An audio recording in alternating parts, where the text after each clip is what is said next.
All right, boys and girls, today we are out here. We're going to talk about something kind of kicking off this whole new construction project and kind of continuing down that path. Today we're going to talk about some hidden cost that everybody needs to be aware of, especially when you're buying land, but also that new construction side. So the whole end goal here is building a house. And so I kind of want to talk on that subject today. And the first one I want to talk about is probably utilities.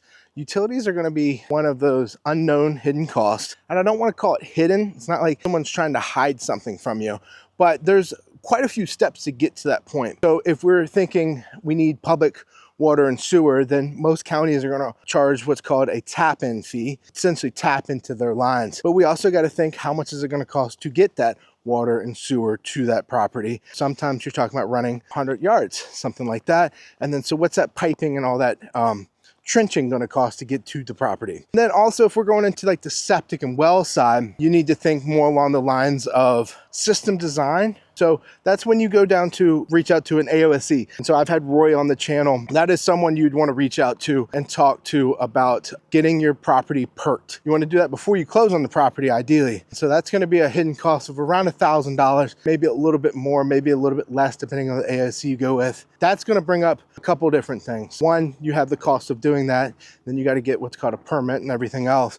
But also it depends on what he finds. It's going to be the real cost on that. The example is a conventional system being, let's say on average, 20 grand nowadays, everything flowing down out of the house, versus an alternative system where you need treatment units or pumps or special kind of trenches, that kind of thing. The cost being different there, the conventional could be 20 grand, or alternative could be 40 or 50, 60 grand. So that is the hidden cost there that you need to be aware of. So again, if our land budget's $100,000, we know that the septic budget was 20 grand, and then we get that alternative bill and it's 60. Well, now we've just blown the budget by $40,000.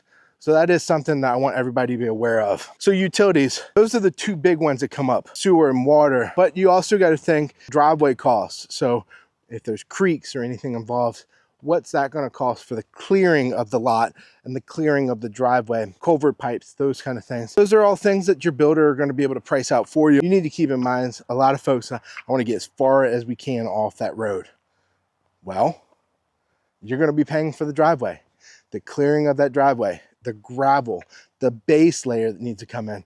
In my case, 10 years later, finally just being able to get pavement. Those are all costs that have to go in. So you have to think that in the back of your head. On a long driveway, you're going to have more costs that come with it. Another one for utilities is power. Power companies usually never going to come out until you have a permit on that property to give you an idea of what power is going to cost. Some power companies pretty much hook you up for free, which is great.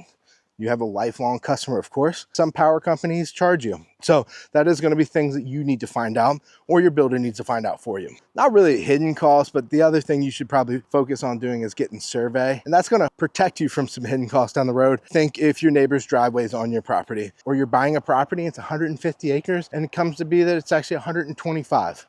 I've had that happen before. When the survey came back, the survey hasn't been done over 100 years.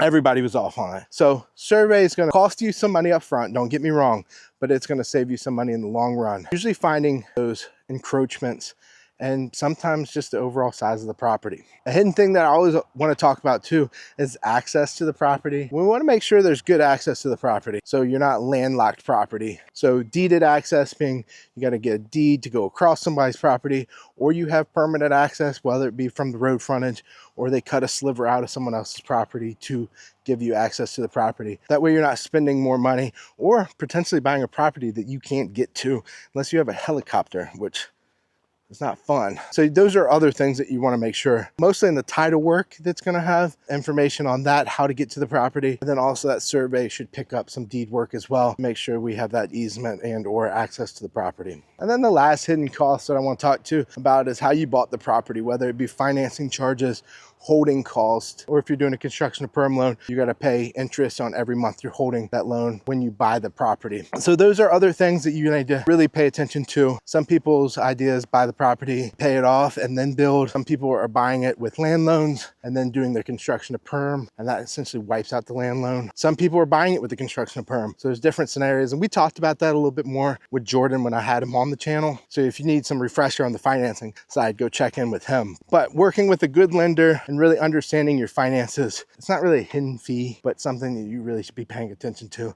It's the biggest driver of this whole transaction. And to make sure that you staying inside a budget and keeping with that budget, because you'll find that a lot of these things aren't big ticket items. That granite versus that granite, there's only a difference of 90 bucks. That wall to be removed, 5,000. That whatever, 3 grand. But just remember, ounces equals pounds and pounds cost money. So run a tight ship and try not to blow your budget, but almost everybody goes a little bit over their budget every time. All right, guys, well, I hope this helps. If you have any questions, you can always reach out. I'll see you next time.